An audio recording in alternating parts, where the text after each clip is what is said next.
Hey, this is Matt once again. Welcome back to another video. This is another paid request, this time for Ben. Thank you, Ben, for that. And for those interested in requesting any type of videos, topics, reactions, commentaries, reviews, re-reviews, what have you, randomness, feel free to send it either directly to my PayPal or join my Patreon. Both links are down below in the info box. And at this point, Ben wanted me to do a commentary on Henry, Portrait of a Serial Killer. So I'll do my best. We'll see what happens. I'm paused at the beginning. 3, 2, 1, pressing play. John McNaughton film.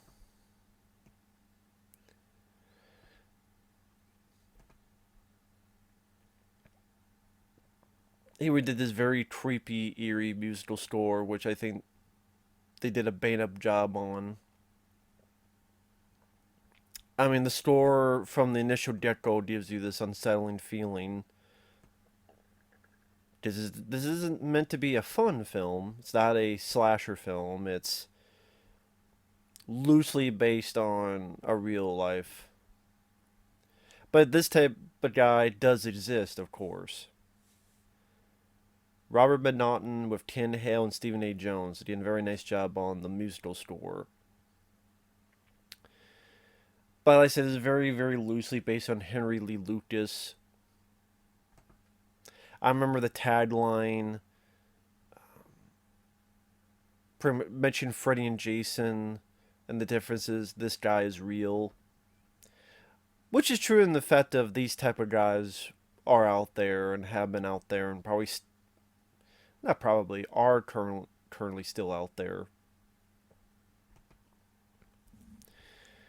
Now, John McNaughton, I don't think ever got to the prominence of this movie ever since. I mean, I know he did a film called The Borrower with some alien that would take heads. I think Ray Don Chong was in it. I remember the ending for that was pretty meh, among other stuff.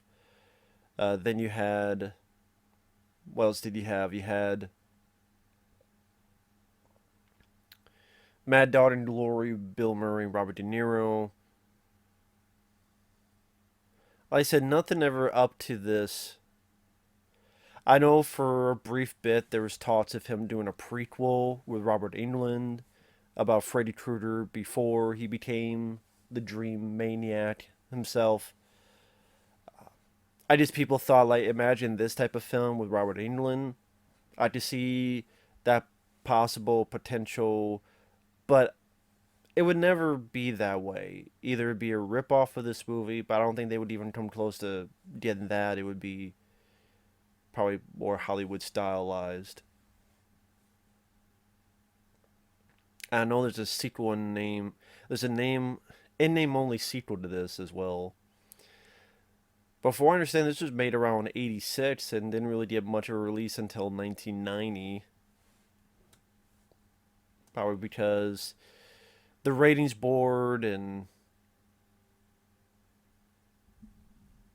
I mean there are horror films much gorier than this. I mean you look at the Hatchet films, you look at Terrifier, all that stuff.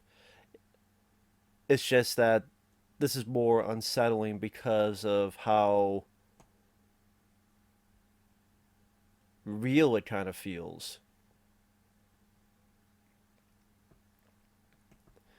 Like Michael Rooker did a fantastic job, and he was very scary and very real in his performance, and easily one of his best performances. This is kind of what brought people notice to Michael Rooker. Like, who is this guy?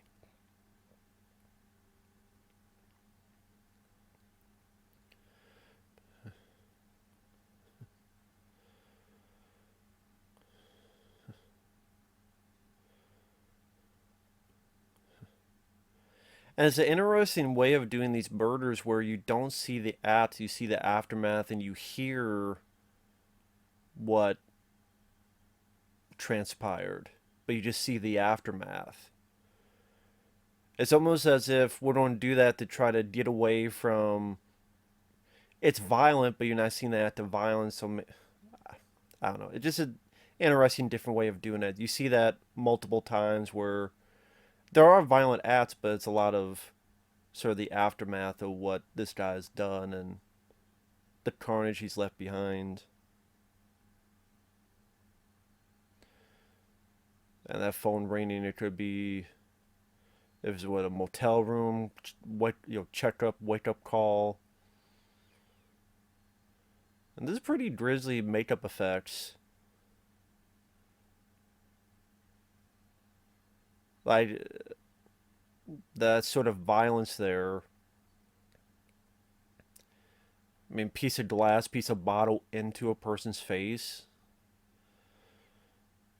I say with the eerie, creepy score, the aftermath, it allows you to fill in the blanks in your head as to what happened. Like you see the aftermath, but with the noise, you're kind of, your mind is filtering and popping all these other images of what it could have been and how the events built up to that. After establishing that multiple victims, multiple ways, just not caring who it is and changes way of killing and being random. And the fact that it's random makes it scarier. It's really not much of any motivation. It's like, oh, well, his mom abused him or such. But then even that, he changes his story from time to time. Oh, he stabbed her, or he did this, did that. So who knows how much of that is even true.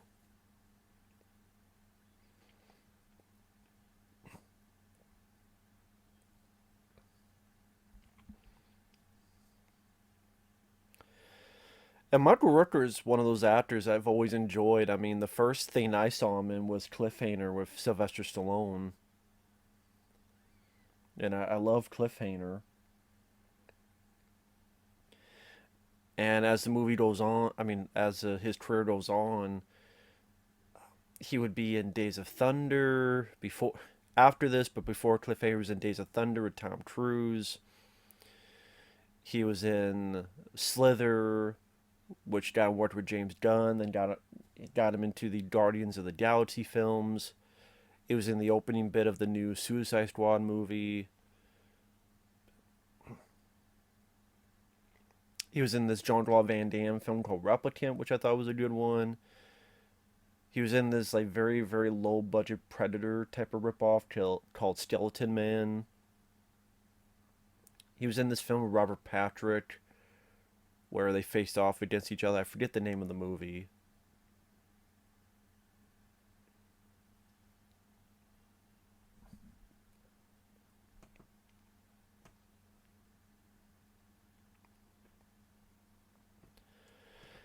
Like I say, a very eerie score really fits with the story of the movie. And with these kind of movies, you really need a lead actor that just absolutely sells you on who and what this person is. Because if that person is not up to par, then you're in for a slog of a movie. But if you take a look at him, you go, ooh, shit. He just oozes in intensity.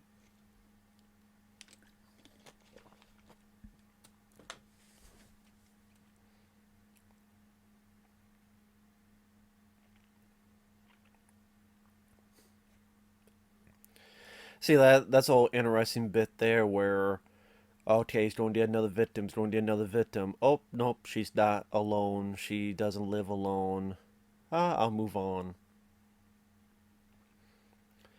So number one, it kind of keeps you on your toes if you don't quite know what's going to happen. Like you're assuming, okay, it's going to be him, going to get another kill, maybe another special effect. Oh, nope. It also shows how smart the person is. He's like, I'm not going to deal with this. This person has a husband. Nope, not going to deal with that headache.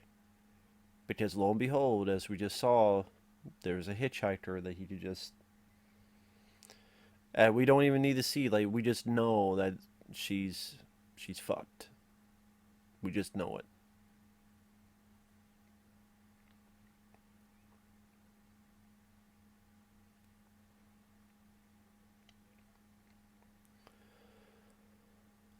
And now we have Towles as Otis.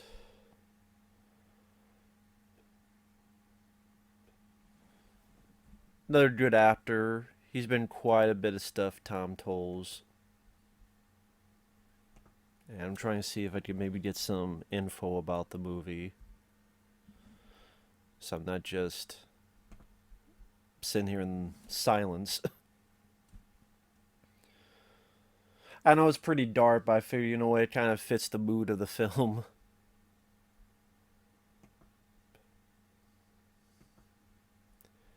I always forget how short the movie is, too. It's only an hour and 20 some minutes, so it's pretty decently paced of a movie. And this other lady is Tracy Arnold as Becky.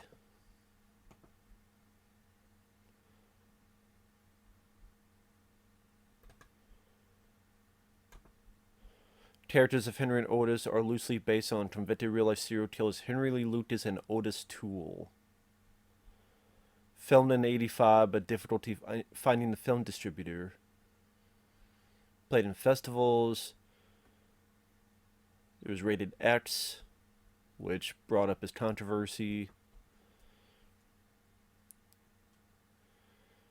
Tracy Arnold didn't do a whole lot. I mean, she was in The Bar with the same director as a nurse. Not even a name, just nurse.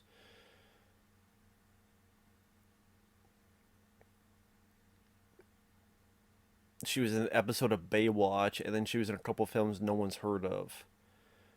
Which, I mean, the Independent Spirit Awards nominated her for Best Supporting Actress, and yet she didn't get any big jobs. And then Towles here, sadly, he passed away in 2015.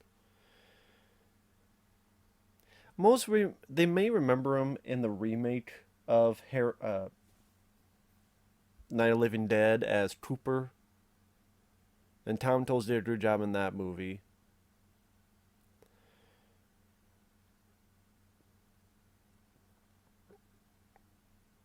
Oh yeah, that's right. He was the Alcatraz park ranger in The Rock in '96. That's right. He worked with Rob Zombie, House of a Thousand Corpses, The Devil's Rejects. He was in Grindhouse and Rob Zombie's segment, Rob Zombie's Halloween.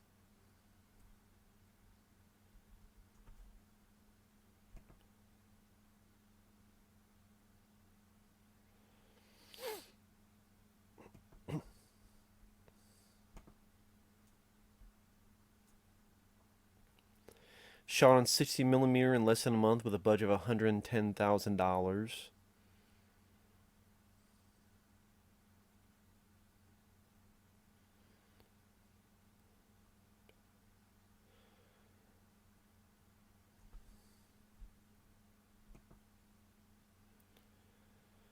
And the thing about Michael Rooker is that when he's in scenes like this, it's like, oh, he seems like a decent guy. Seems like an easygoing guy for the most part.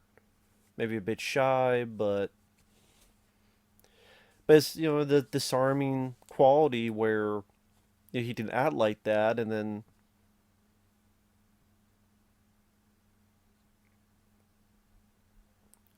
we'll go ahead and do really anything that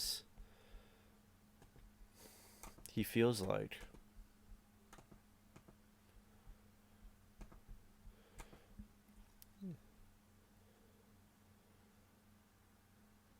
A psychopath, you look at the definition, it says persistent antisocial behavior, impaired empathy and remorse, and bold egotistical traits.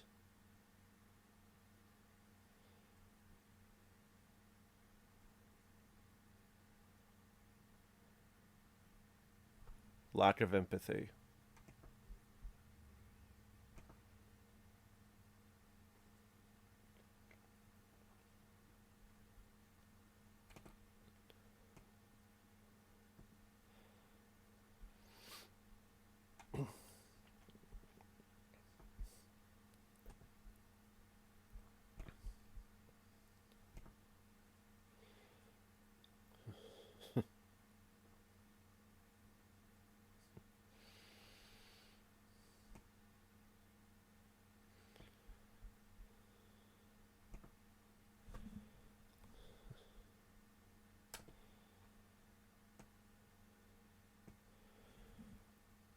He's been given this pretty much free gift, so now he could use it anyway to his own advantage. Guy's a drifter, kill whoever, whatever he wants, move along.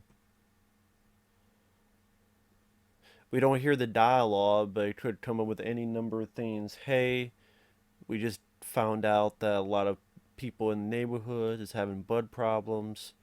We just want to check it out in case you have any rotten wood.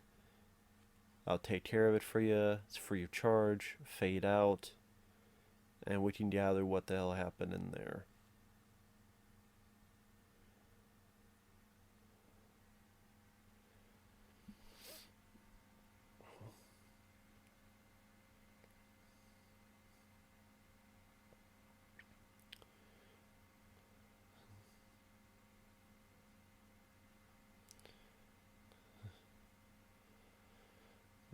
I think that's the thing also with the movie. Like, bits like this, wanting to take its time. You think the person's watching TV, but not quite.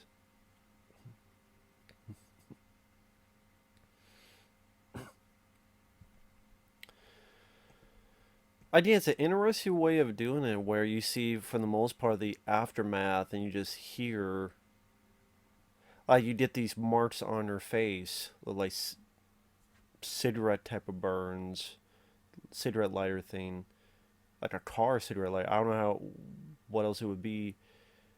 And you fill in the blanks yourself as to what happened. You see the aftermath, but sort of the rage of a tornado and the damage he's left behind.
Tom Towles back with the messing with the guy with the ton and stuff.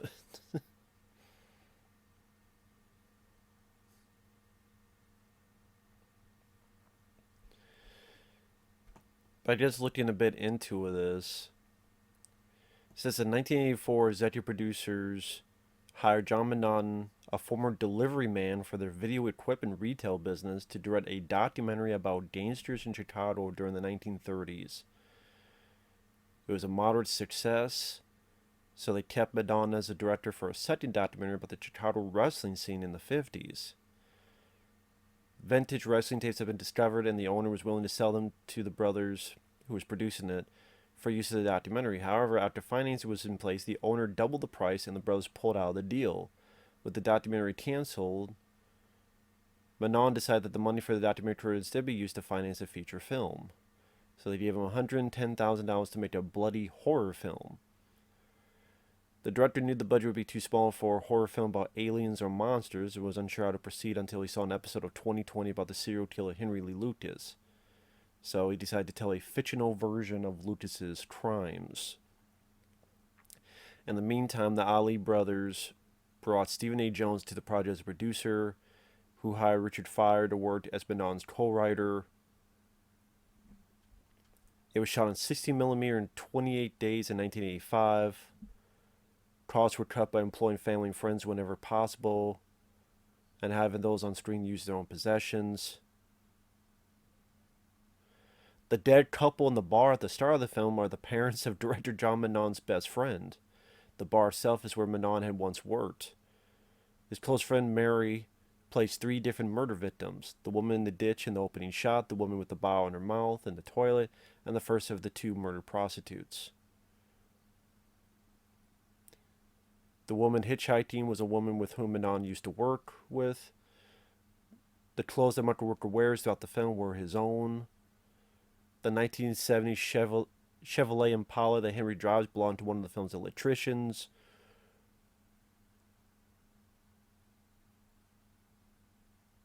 The art director, the grip, and the storyboard artist played certain characters. The executive producer plays the clerk servant Henry toward the end of the film. Apparently, Michael Rooker remained in character during the duration of the film, even off-set.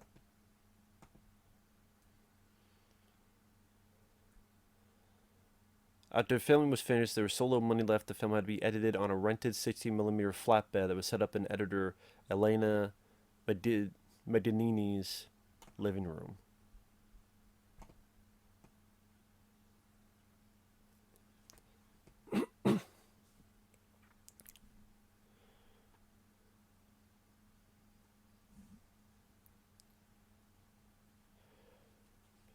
Now, this is Michael Rooker telling a bit of his backstory of his character, but at the same time, who knows if any of this is true? This could be something he absolutely saw in a movie, he read in a book, he read in a magazine, and then none of this is true.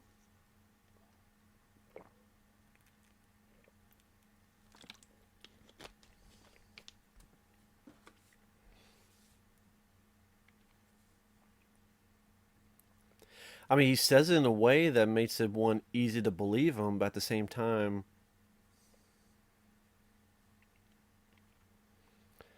you really can't believe anything the guy says. It's kind of like what they did with Joker in The Dark Knight, where he would change his story about how he got the scars on his face.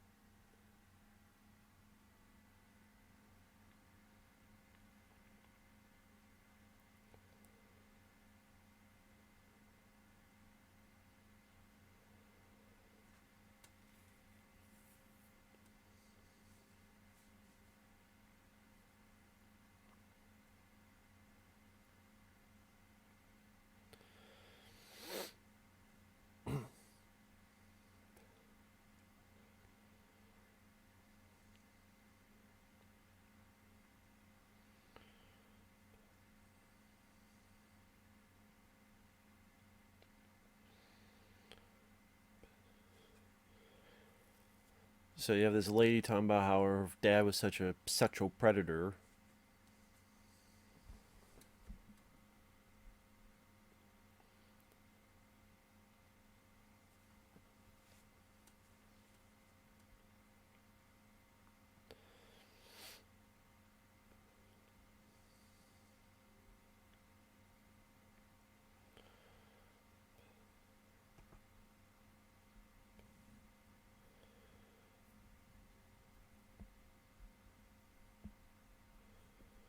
No, he's just plain mental.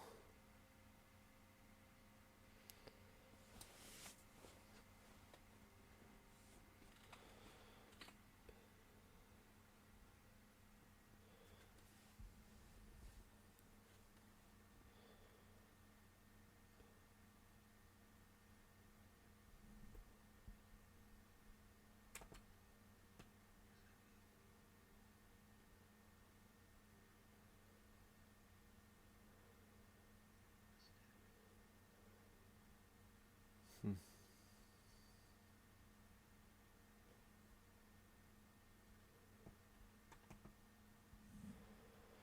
See, that's right there, the conflicting stories. He told one person he hit his mom with a baseball bat. Here he's saying that he stabbed her.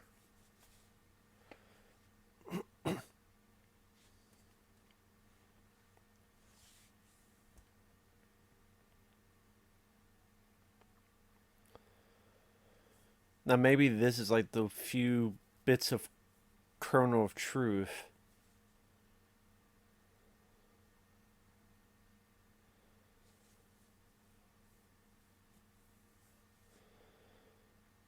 This may be like one of the few bits of kernel of truth that he lets out to his character about how he feels about his mom and what maybe why he's so psychopathic towards any other women.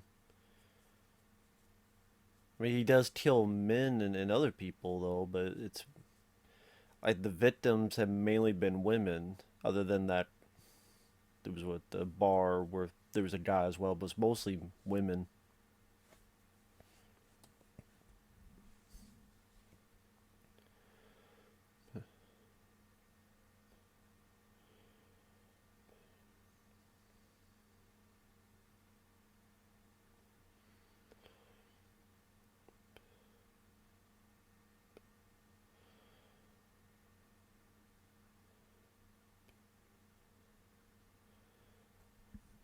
I think that was also why like the ending kind of hits hard for people. Where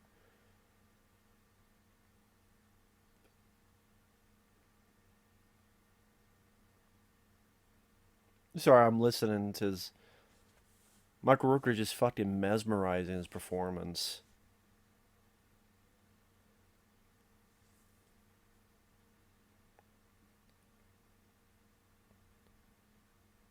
Now he's saying they shot her.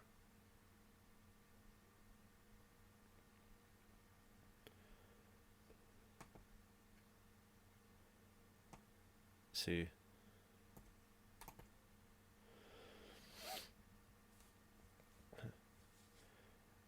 So that right there, I mean, that takes into account what about all this was true. Like I say, it's a kernel. I think there's a bit of a kernel of an idea there, but who knows how much of that is true, how much of that he believes to be true, or he just makes this stuff up, whether willingly or unwillingly or whatever the hell the case may be. I was saying about the ending, what makes that, I just people, I maybe, which I don't know why you would think that, because he really, okay, maybe he's one of the few people he wouldn't hurt and one of the few people he would take care of, and well, he did take care of, just as his typical way with the bloody suitcase. I guess there were some people thinking it was ambiguous. I thought it was absolutely obvious that it was her body, because her suitcase is bloody. You don't see her at all. This is one of those things that she's such a innocent. And that's the thing, we grow to like her. She's an innocent. She's. I guess for me, I could deal with it in this movie just because I think it's well done. It's well acted. It's pretty short and straightforward.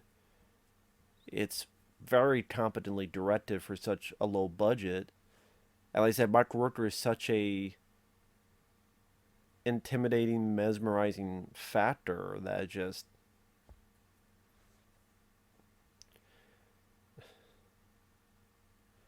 worked exceptionally well. I don't know why I'm laughing. Like the younger people who only know Michael Rooker for Guardians of the Galaxy 1 and 2 and such. If they're like, hey, what's this guy done? And then they see this movie, and then they're scared. They're scared shitless about Michael Rooker. But like I said, I didn't see this till years and years after seeing stuff like I'd seen bits and pieces I knew of this film, but I never saw it all the way through until just a few years ago.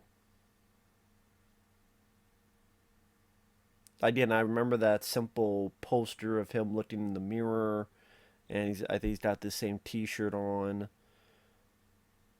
Among other stuff.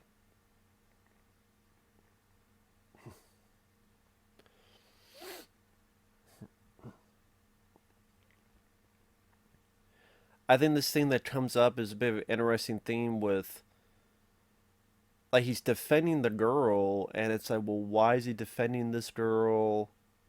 Yeah, it's just this kind of weird thing where he's defending the girl, the same girl that he's going to just murder later. It just complicated individual, I guess. Guess that's up to you to think and figure out. Yeah, John McNaughton, like I said, did The Borrower after this, which was a 1991 horror movie, bit of sci-fi. Ray Don Chong was in it. I remember, I remember not being big on that movie. Mad Dog and Glory, Robert De Niro, Bill Murray, I remember being all right. Wild Things, he's probably, I guess, of his films, a bit more famous for that with Kevin Bacon, Nev Campbell.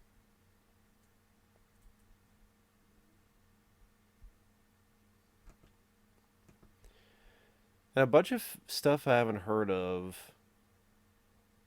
I just like TV series.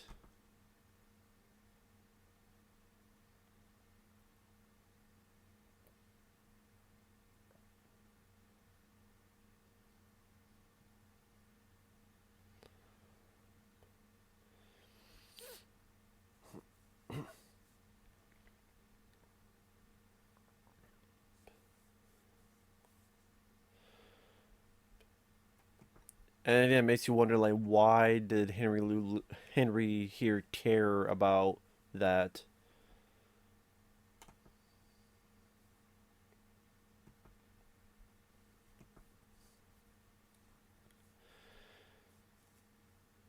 Apparently, the company did not plan a theatrical release for the film, and the director sent copies of the film to prominent film critics, hoping to attract attention and thus a distributor. Vestron was the first to show interest, but it pulled out over home video distribution disputes with the company and fears of potential lawsuit because of the film's use of real names. It premiered at the Chicago International Film Festival in 1986. It was in festivals in 88 and 89. Roger Ebert wrote a positive review. Atlanta Entertainment Group thought of releasing it, but they wanted it to have an R rating because the film was rated X. Because of that X rating, the Atlanta group pulled out. In Roger Ebert's review, he writes that the MPAA told the filmmakers that no possible combination of edits would have qualified their film for an R rating, indicating that the ratings issue did not simply involve graphic violence.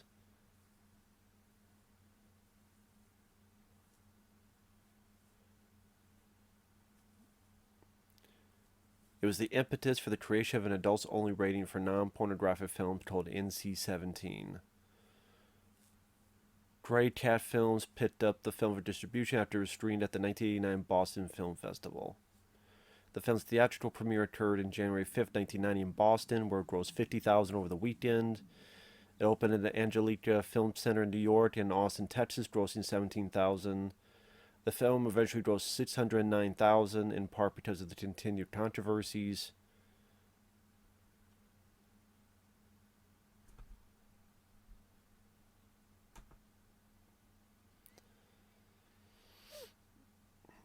Of course, the UK, there was more censorship. I'm not surprised.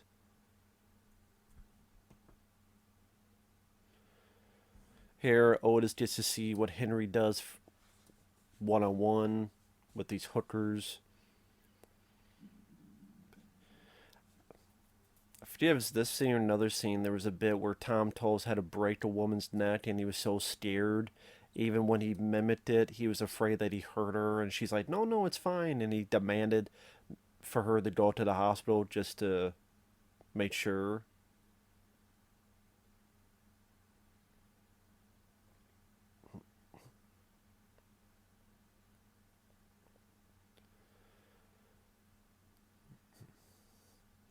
Oh, in that scene, he didn't do it, like Michael Rooker did. But I don't know, maybe. I do remember reading somewhere that Tom Towles was freaked out that he demanded to make sure that this lady was alright. Which seems like the, nice guy. Of course, Otis is just so perplexed as to what the hell just happened. And this is kind of the start of him learning the trade from Henry.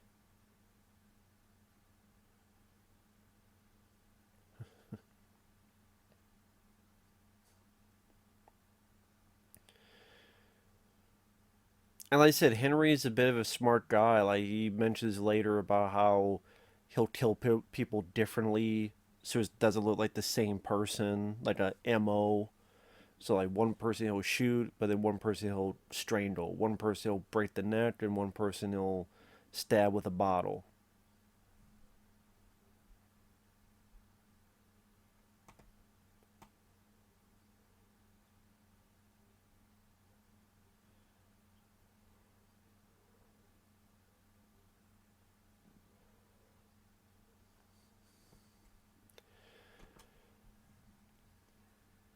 And this is back in the day of the 80s where I hate to say it, but you could more easily get away with murder because you didn't have the technology to look at DNA and all the stuff they have today to find people quicker and faster.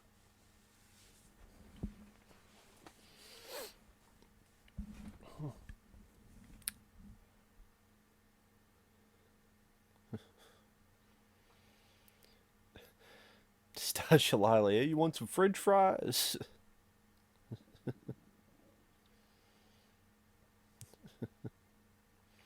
Fine, take all the fucking French fries. I don't blame it. I take all the French fries too. I love French fries. French fried taters.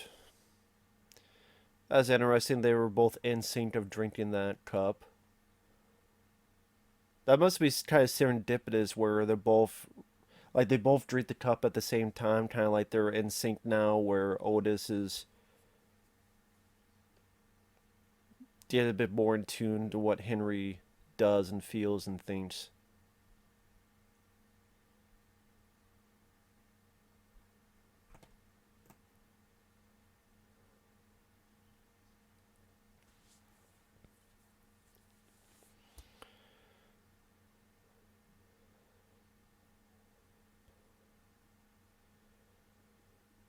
Either you or them, one way or another.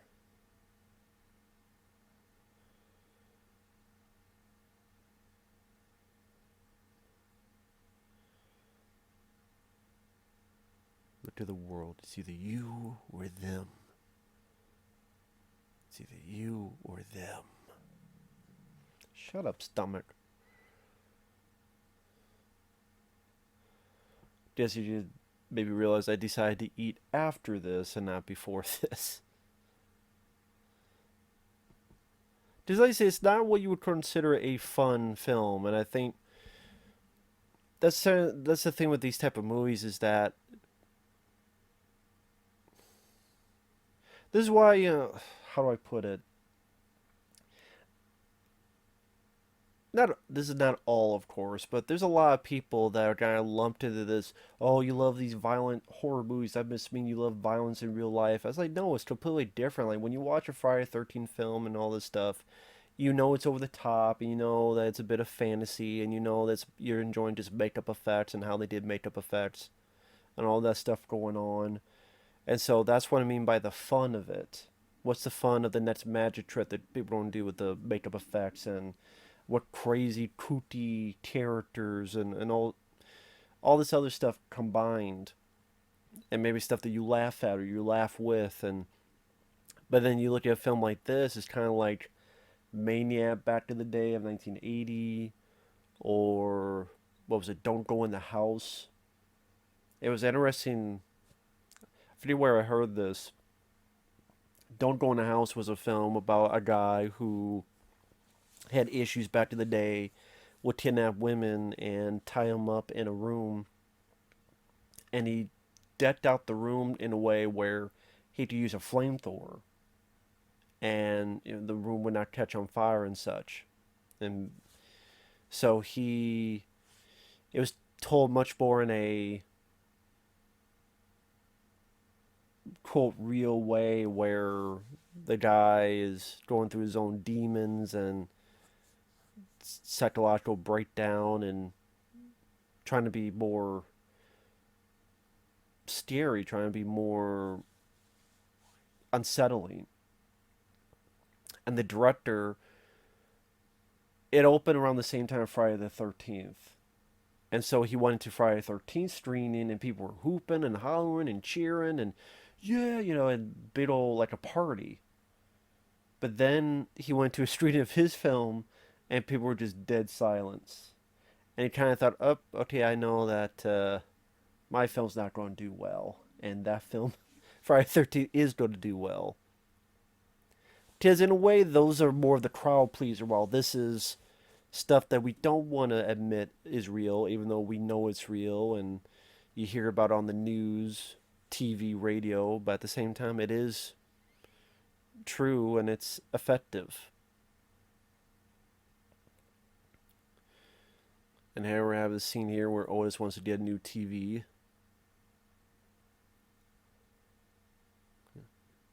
Yeah, back in the day, these old school TVs as well.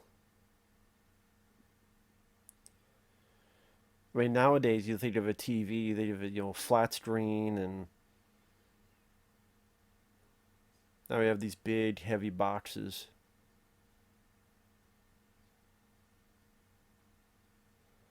These big ass heavy boxes.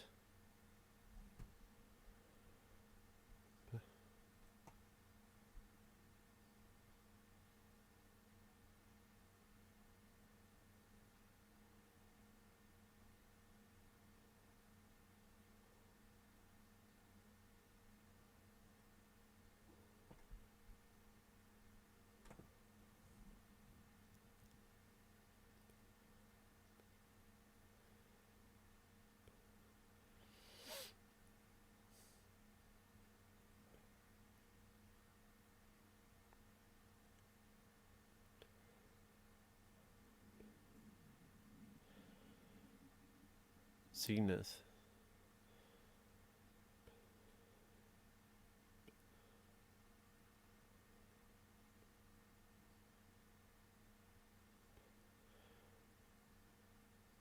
And old school camcorder.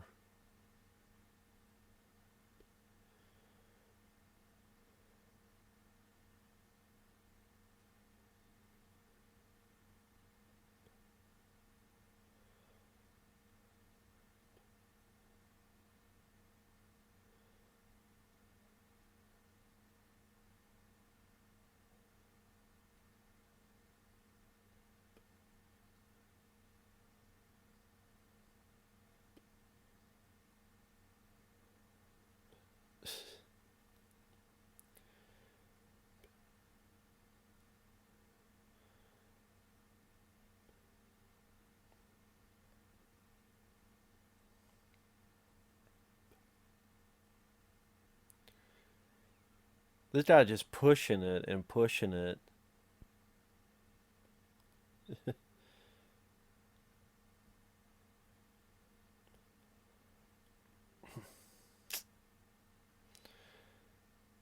This guy was just asking for a death warrant. Like, Jesus, man. Like, you're a guy that can barely move. You look like an egg. Mr. Eggman. I don't know what you were expecting. You're on TV.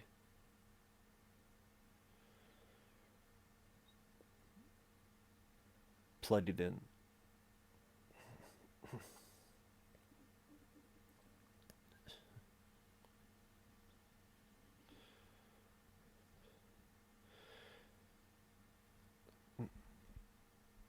I mean, other than the hookers, that's like even the hookers, like it went by pretty quick on-screen kill. This is probably the first lengthy on-screen kill that we've seen, where stabbing him multiple times, crash the thing on his head, plug it in.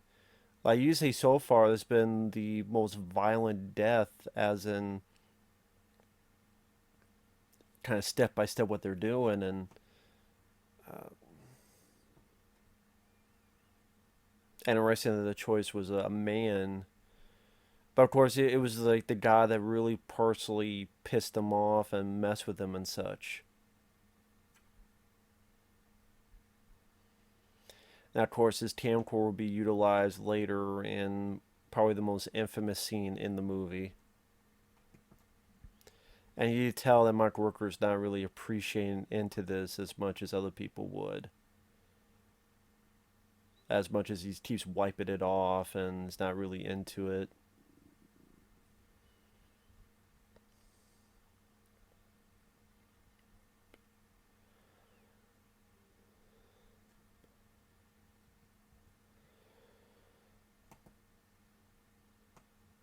Yeah, you can tell Michael Rooker's just not feeling it. So he's wiping his face a lot. He's moving farther and farther away. Just not into the whole sexual thing. And it's like anything that he thinks about, gets close to, is a portion of his mind. That's where he gets his most violent tendencies.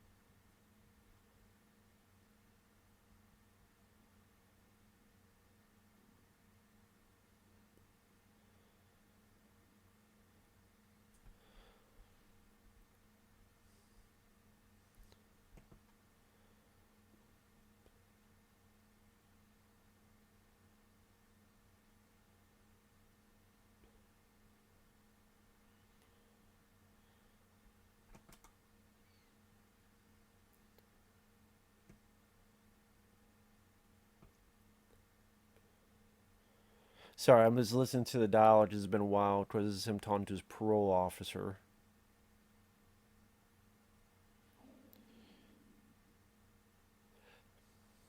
Sorry about my stomach. I should have eaten before. I don't know. My stomach just didn't steer to the movie. What can I say?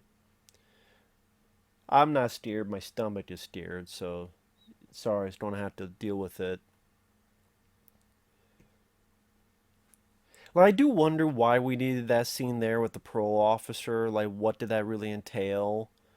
Because I try to remember, does the parole officer come back later or anything in between? Like, it doesn't really elicit much information about Otis. Like, what is it about?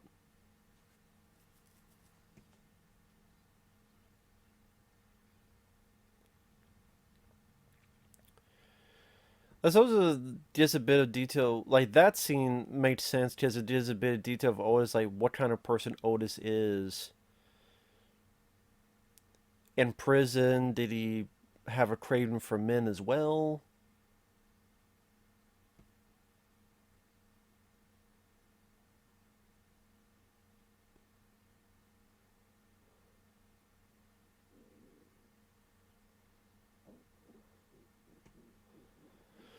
And again, it does showcase Henry being more smart. You can't kill the kid because people have seen you with the kid and they linked you to it, and you get found out.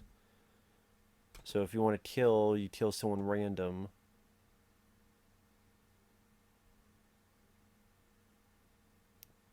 Another one of those creepy pieces of music.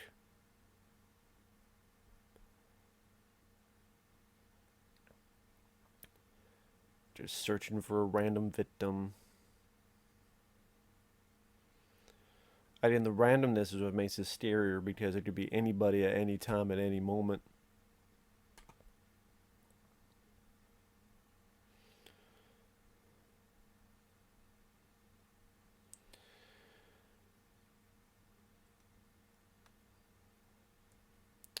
Henry portrait of a serial killer is an effective, chilling profile of a killer that is sure to shock and disturb.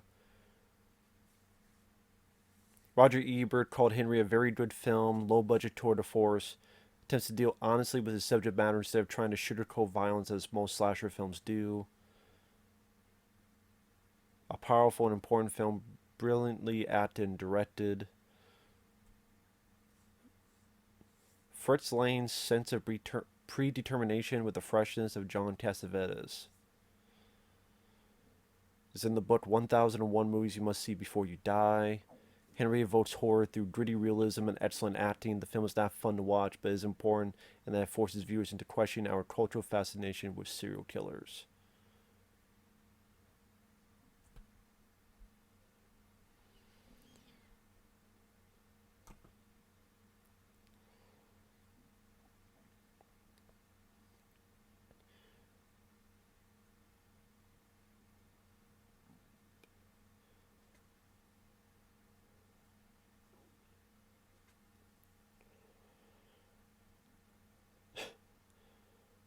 Sorry, just what Henry's saying. It's easy to get a gun. I can make a phone call and get a gun.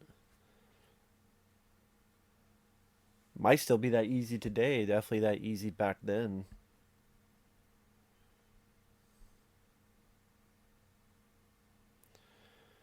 But yeah, this is where they get the victim. Seemed like we have a broken down car.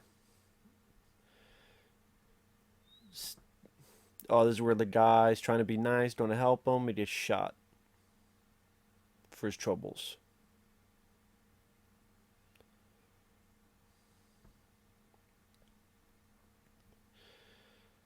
Just keep driving.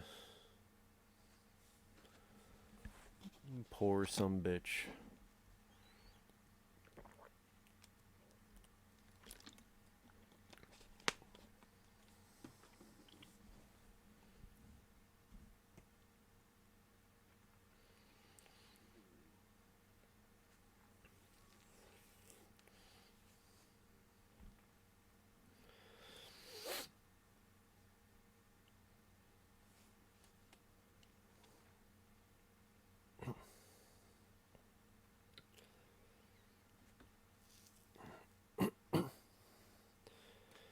And just like that, gets away with it.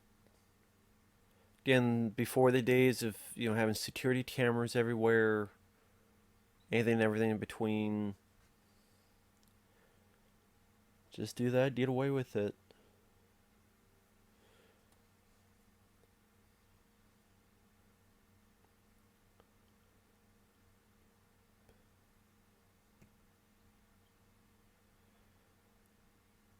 What makes their job so much easier, a pattern.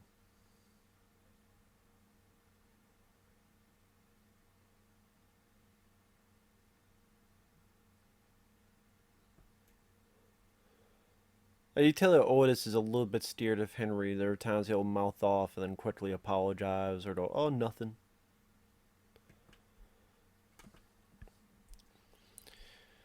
In prison, Henry Lee Lucas confessed to over 600 murders, claiming that he committed about one murder per week. The vast majority of his claims turned out to be false. A detailed investigation by the Texas Attorney General's office ruled out Lucas as a suspect in most of his confessions by comparing his known whereabouts to the dates of the murders to which he confessed. He was convicted of 11 murders, but law enforcement officers and other investigations have overwhelmingly rejected his claims of having killed hundreds of victims.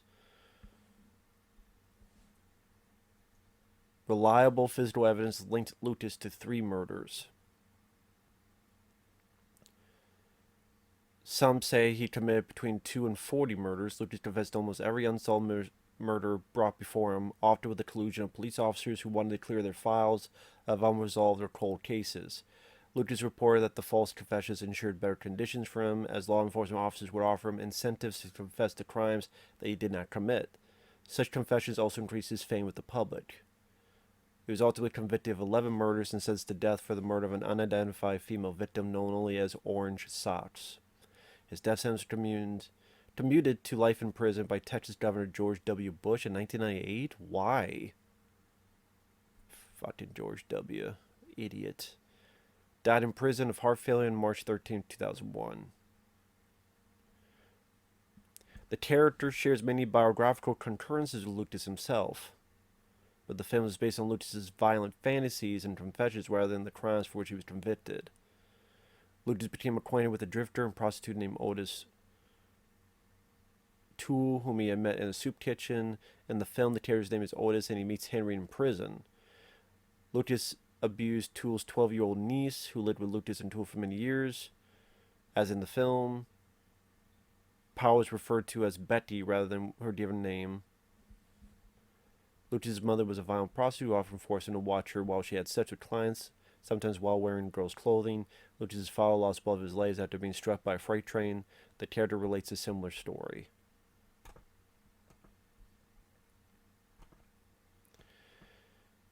Yeah, this is probably, not even probably, the most unsettling bit in the movie, where it's all done via a video camera. So it's our characters, we're watching a movie of characters watching a movie. And maybe trying to have that separation of reality, even more so because it's a movie within a movie.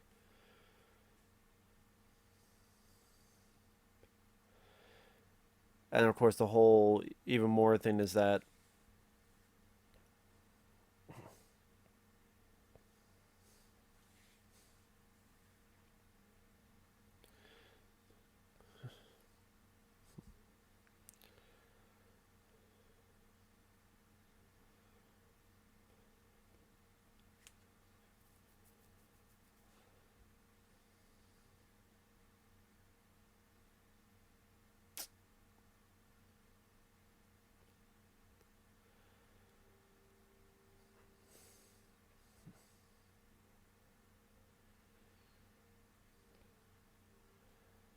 yeah, nothing about this is, yeah.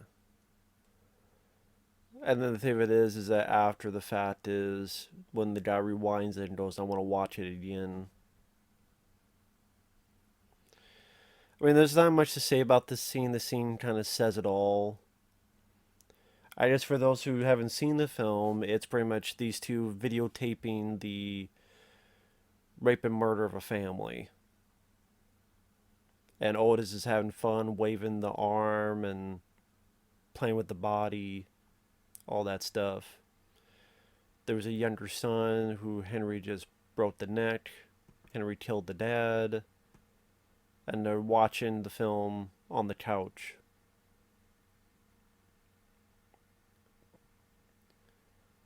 And this is where he rewinds it.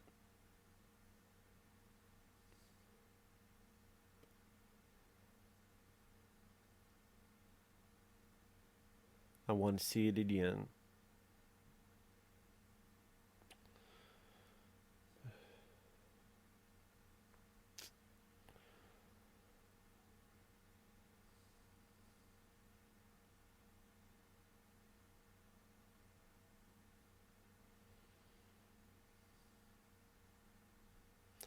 I mean, it does its job effectively in what it's trying to do.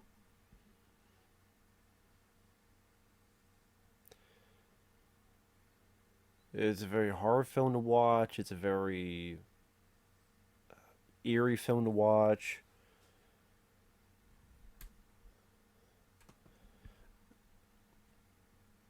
And I still think it's more of a film than a Serbian film or Martyrs, some of this other shit. And yes, there was a sequel, Henry Portrait of a Serial Killer Part 2, which came out in 1996.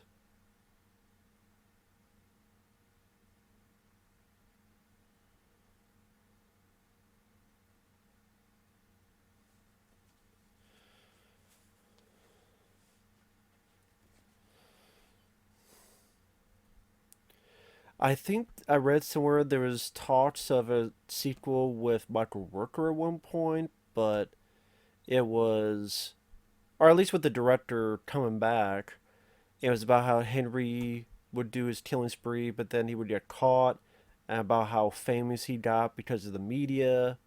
So it is kind of like a natural born killers type of thing with the media, but that never came to be.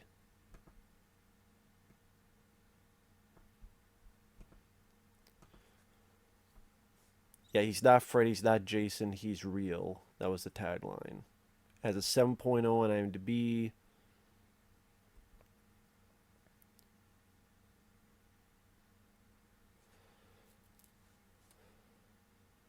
But yeah, Michael Rooker, man, just absolutely intimidating in this.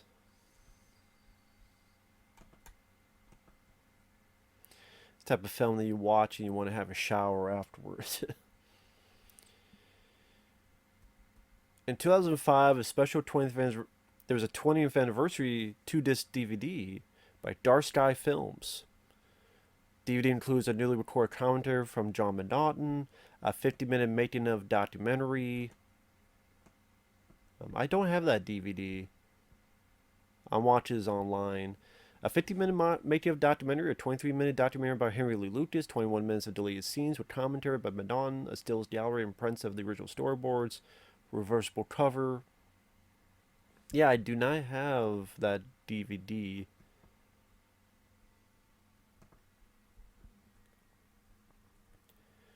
Michael Rooker said he was working as a janitor when he auditioned for the part of Henry, and when went to the audition in the janitor uniform.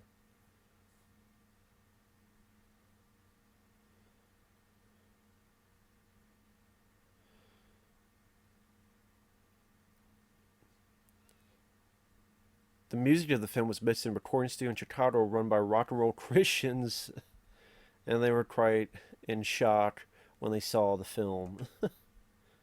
I would say so.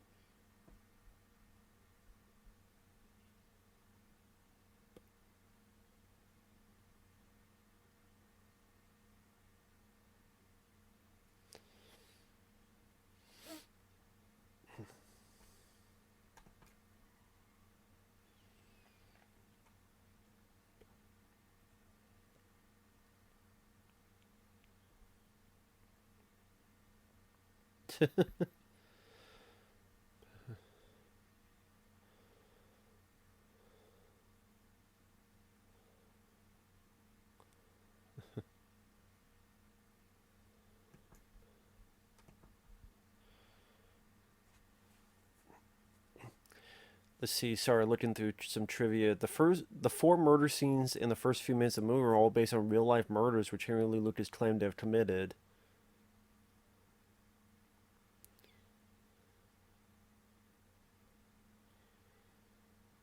Oh, that TV salesman. Apparently, a lot of his insults were improvised, and the actor is Ray Atherton.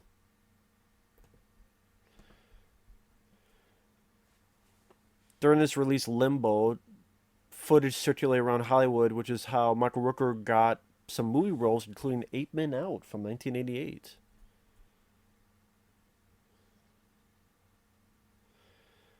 Says one of the major reasons the film did not emerge for a long time is because the producers thought John McNaughton was going to make a straightforward slasher movie. They didn't know it'd be a darker, more complex. Uh, as hard it was to believe, the original script was much bloodier and much more violent than the final shooting draft. They felt that the film would not bring a good sized teenage audience.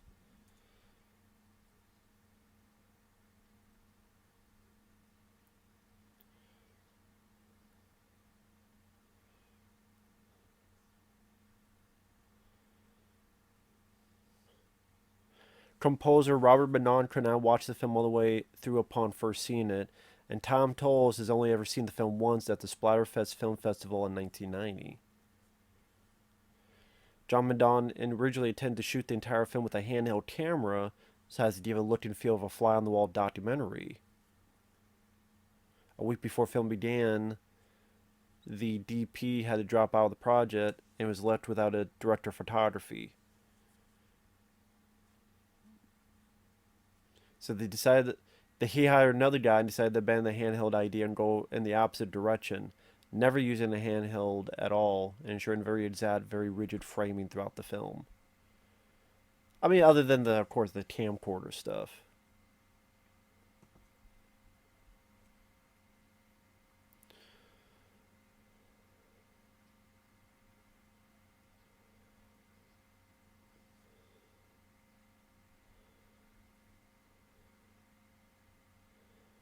Oh, it's during the family massacre scene that Tom tells us is that Lisa Temple, the mother, go to the ER because he was convinced he had actually injured her neck when he snapped it. It was during that scene, not the prostitute scene. Lisa Temple herself was confident no damage had been done, but Tom Towles and his peace of mind, she went and eventually received a clean bill of health.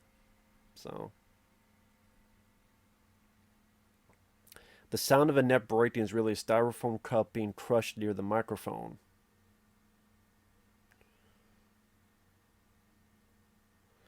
During a screening in the 1989 Telluride Festival, nearly half the audience walked out during the family massacre scene.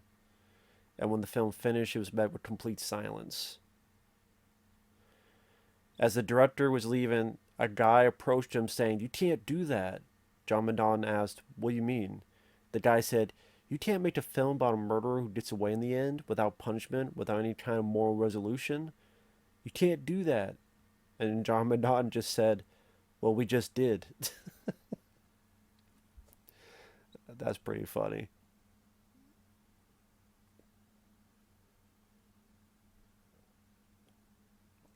Not a single policeman is ever visible on screen during the film, purposely done to create a sense of world without law and order.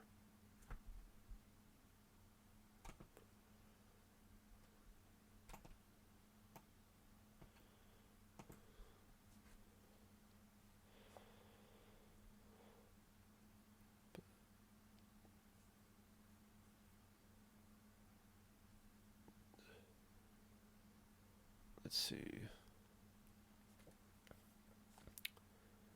Yeah, John McNaughton initially had plans to make his own sequel, Henry Superstar of Crime. The idea was based upon the fame achieved by Henry Lee Lucas after his capture. The sequel would pick up where the first film left off, with Henry arriving alone in a new town, killing numerous people before being arrested and becoming a media celebrity. The idea never developed beyond the treatment stage, however. I mean, that seemed like what would happen in either To Die For in Nicole Kidman or a bit of Natural Born Killers.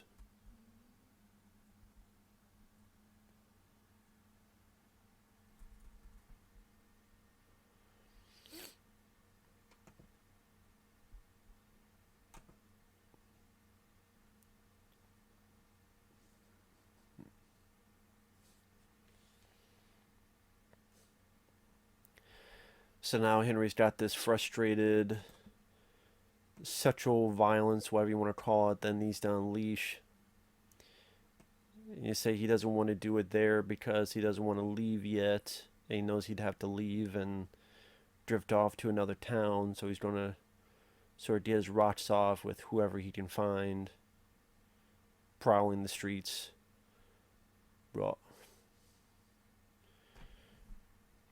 Car wash, $1.95. Not a bad deal. Instant tickets on sale. I'm sure none of these stores are there anymore.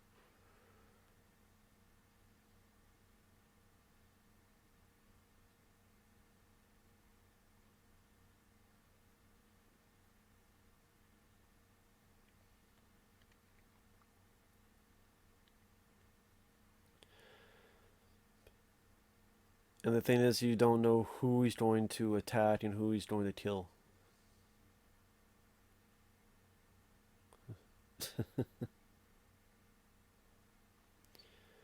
Yeah, this does take place in Chicago. Yeah, the Bears. I guess another non-fan of Chicago Bears.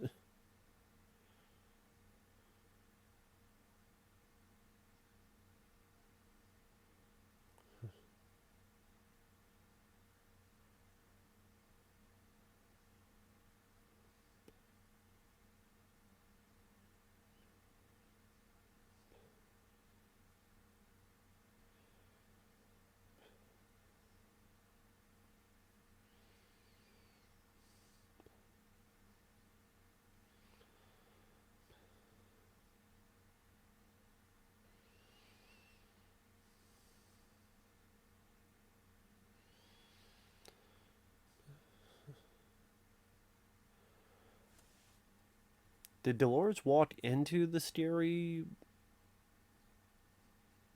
middle of nowhere quality?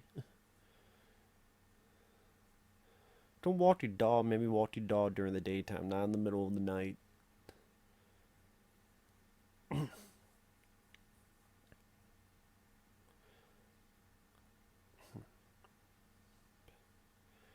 Did interesting there where he kind of just took a look at her and said, nah, changed my mind.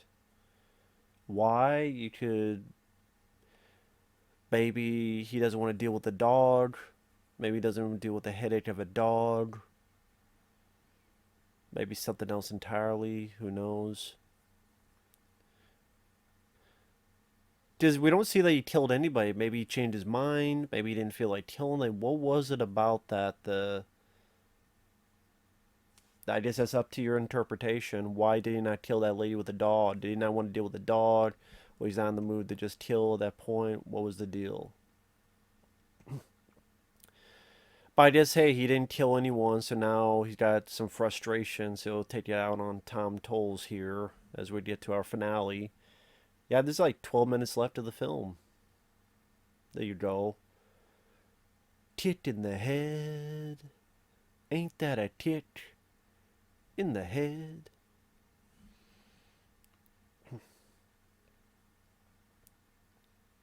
Ooh.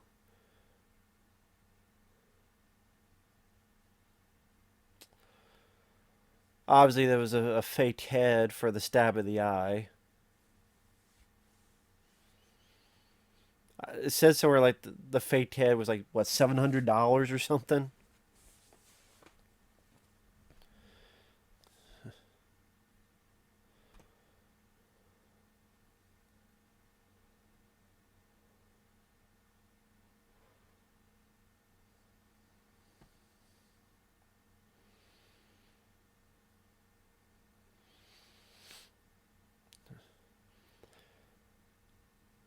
Of course, you always say about how, in movies like this and others, how if you try to hit someone in the head with a bottle, it would not smash like that. Because bottles are pretty thick. Like, bottles are pretty damn hard and thick, and more than likely, they're not going to smash when you hit them in the. I mean, it makes for a more interesting visual, but you can try it. Well, don't try, but like a glass bottle to actually break someone over the head with it, it would have to take a lot of force and a lot of stuff to it. That'd be very tough to do. More than likely, it would go like a bonk type of thing, like a club.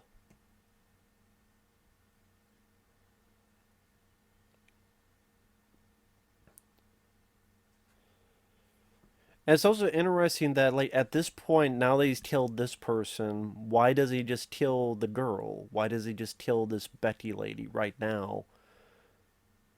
Boom, break her neck. Again, uh, if he made sense, he would not be crazy. How do I put it? Maybe there's like some part of him that's like, hey, this girl saved my life, and but ultimately doesn't care about that. Because what was the phrase? It's you or it's them. So maybe like there's a part right now that has a type of sympathy for her, but then later on when they're together, it's that mentality goes back to it's either you or it's them. And of course he chooses himself. Maybe thinking that eventually she'll find out, eventually she'll know, eventually this and this will happen, and there you go. There's that fake kid.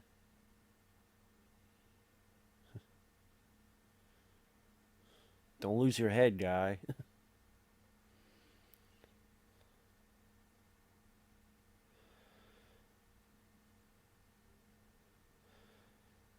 And we set this up with the suitcase so that later on, when he drops another suitcase, we get an idea what will be in it. Just like these suitcases have a certain something in them, we know what the layer suitcase has in it.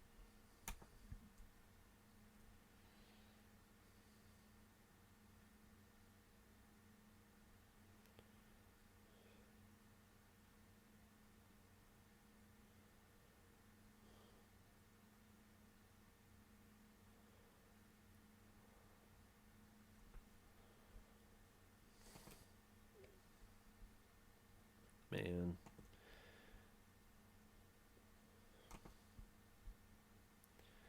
like I said, Michael Rooker just did a fantastic job with this. I know I keep mentioning that because it deserves to be mentioned. Absolutely deserves to be mentioned. Hell yeah.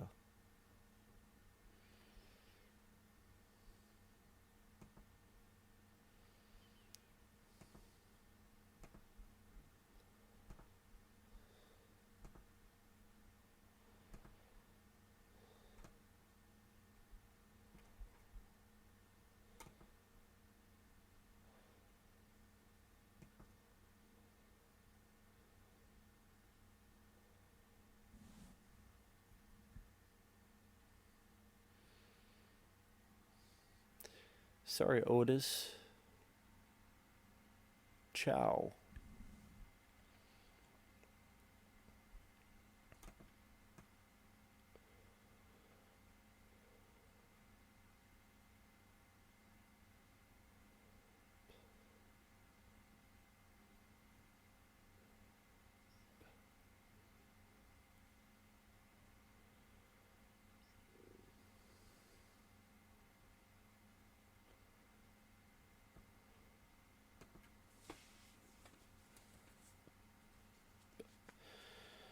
Yep, that's what Henry does. He just keeps on moving. That's all he does. No attachments, nothing of that sort.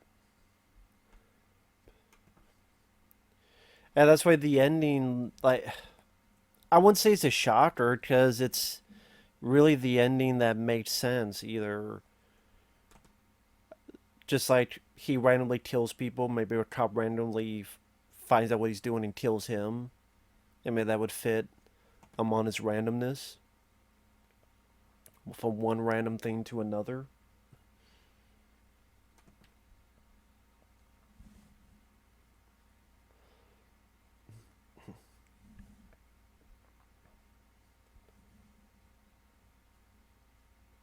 I guess I love you too. Yeah, that's not the case. This ain't gonna be some happy ending love story.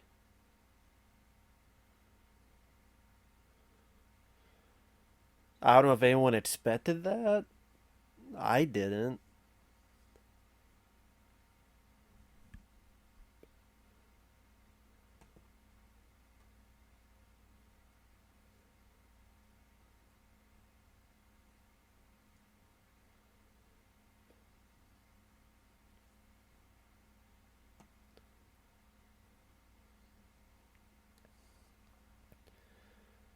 I mean, that's a pretty decent shot when you look at that. It's we push in, we have the characters talk, we push out, we haven't cut. That's actually a pretty underrated shot for a low budget film, is to be in the middle of driving on a real world road with real cars around you, have your characters have a piece of dialogue together, back and forth, synced up with the radio playing, pull back, no edits, no cuts, and the showcase, yeah, we're on a real fucking road. That's yeah, that's a pretty underrated shot that kind of maybe passes by people, but that's not an easy thing to do. It could have been easy to just cut to the inside and then rocking the car back and forth and so forth.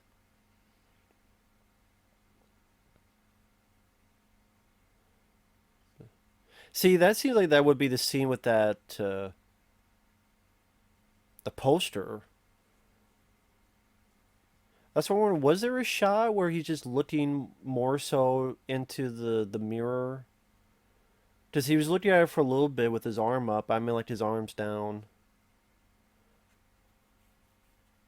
So I'm trying to remember. If, I try. I wonder if there's like a scene before that where there was a longer scene of him staring.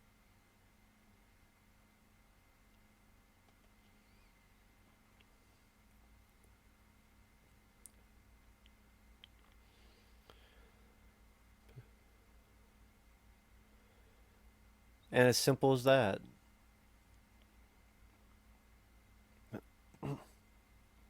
We better go to bed. Cut the fade to black, and that's it. That's when he nonchalantly shaves.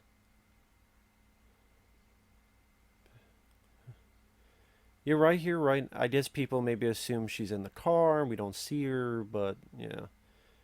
Like, you know something's up. You know.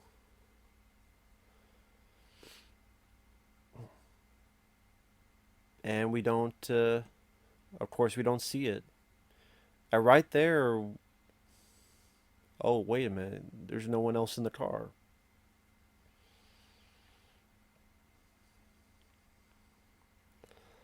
Drives, who knows, 50 miles, 100 miles.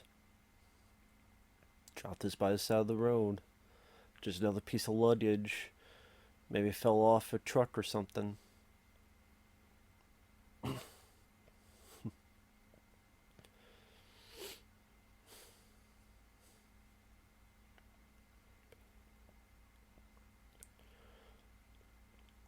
And of course, I'm sure there's people like, why? Why did he do that? Because he's a psychopathic serial killer.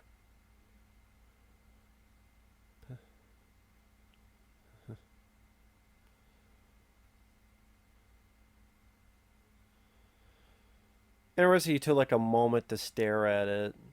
Now maybe it was out of caution, or maybe there was like the the slightest hint of regret, or maybe not.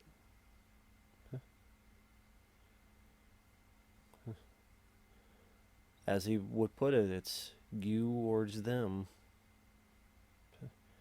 It's her suitcase. We see that there's blood on it, and yeah, you can figure out who that is. And that's all you need to see, and it just gives you the eerie creeps.